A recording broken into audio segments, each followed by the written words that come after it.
This FMSP revision session is for AQA M1. The topic is Newton's laws of motion, and we're doing question 4 from January 2010. So reading through the question first of all, so a ball is released from rest at a height of 15 metres above the ground. We're asked to find the speed of the ball when it hits the ground, assuming that no air resistance acts on the ball. And then in part B, it says air resistance does act on the ball, so assume that the air resistance force has a constant magnitude of 0.9 newtons, and the ball has a mass of 0.5 kilograms. So we've got to draw a diagram to show the forces acting on the ball, including the magnitudes of the forces acting. Got to show that the acceleration of the ball is 8 meters per second squared.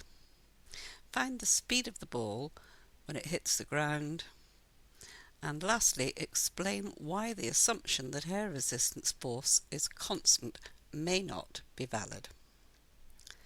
So having a look at the first part, we've got a ball released from rest at a height of 15 metres.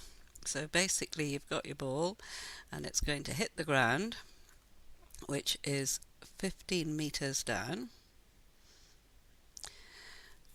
So nothing more really needed in the way of the diagram there. The important thing is that it was released from rest.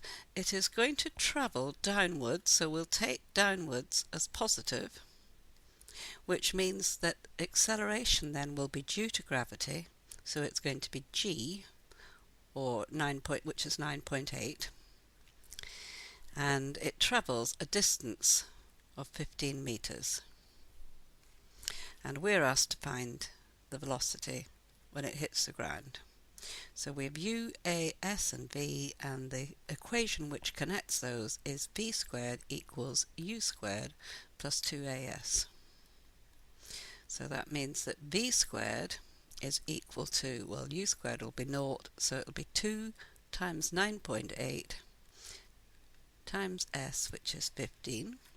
So v squared turns out to be 294, and v, rounding it to 3 significant figures, will be 17.1 meters per second.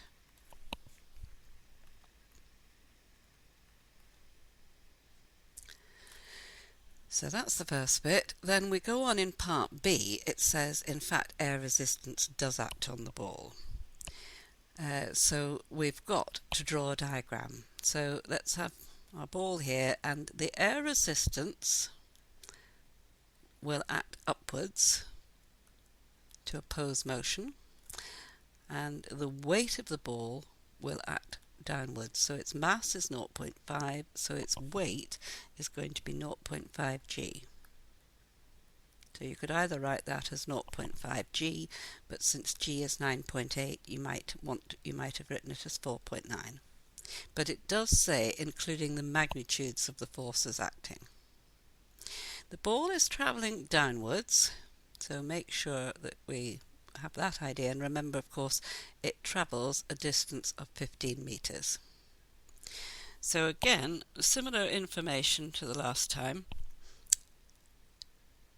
We've got to find, yes, that u equals 0, but we need to find the acceleration because, of course, this time we're not accelerating due to gravity.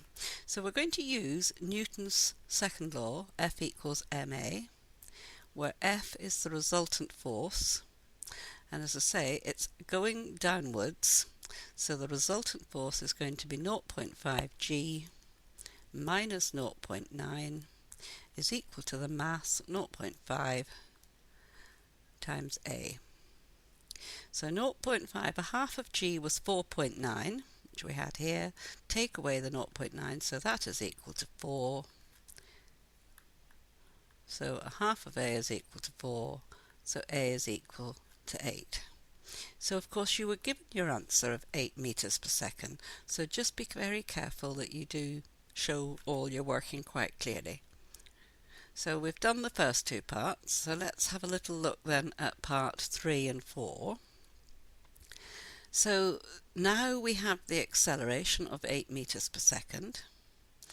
We still know that it was released from rest, and that it travels a distance of 15 metres. Now we're using acceleration of 8, and we need to, again, just to be taking downwards as positive. So this time, again, we want to find v. So we're using v squared equals u squared plus 2as again. And again, u is equal to 0, so v squared will be equal to 2 times 8 times s, which is 15. So v squared equals 240. And so again, giving our answer, taking the square root and rounding it to 3 significant figures, we get 15.5 metres per second. So that's to 3 significant figures. I think it works out to be 15.49, but yeah, always give your answer to 3 significant figures if you can. So that was part 3. And then in part 4, it says, explain why the assumption that air resistance force is constant may not be valid. Then the important thing about air resistance is that it actually depends on the speed. The speed of the ball, whatever the ball, if the speed changes, then your air resistance changes. So you do want to write something like air resistance changes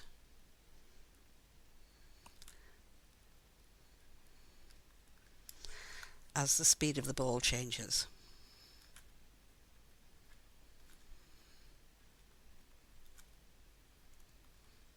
So it's an assumption that we make that the resistance will be constant because it makes it easier, but in actual fact, as I say, it isn't actually generally a constant force. So if we go back to the beginning now and just have a little look at how the marks were awarded for that question. So 3 marks for part A. So for those 3 marks, you got a method mark here for v squared equals u squared plus 2as, and substituting in, using u equals 0. And then you got an accuracy mark for the correct equation, and then you got another accuracy mark here for 17.1.